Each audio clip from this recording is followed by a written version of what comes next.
పిల్లలు, ఈరోజు ఒక కొత్త కథ నేర్చుకుందామా? కథ పేరు చిన్న కోడి పెద్ద స్వప్నం. ఒక గ్రామంలో చిన్న కోడి ఉండేది.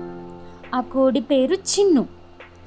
చిన్ను రోజు తెల్లవారగానే కుకురుకు అంటూ కూస్తూ సంతోషంగా తిరుగుతూ ఉండేది. కానీ ఆ చిన్నుకు మాత్రం ఎప్పుడూ పక్షుల్లా ఎగరాలనే ఆశ ఉండేది. ఒకరోజు ఆకాశంలో ఎగురుతున్న గద్దను చూసి ఇలా అడిగింది, మిత్రమా, నేను ఎలా ఎగరాలో నేర్పుతావా అని. దానికి ఆ గద్ద నవ్వింది, నీకు రెక్కలున్నాయి కానీ బలము ధైర్యము కావాలి అంది. అప్పటి నుంచి చిన్ను ప్రతిరోజు దూరంగా పరుగులు తీయటం, ఎగిరే ప్రయత్నం చేయటం మొదలుపెట్టింది.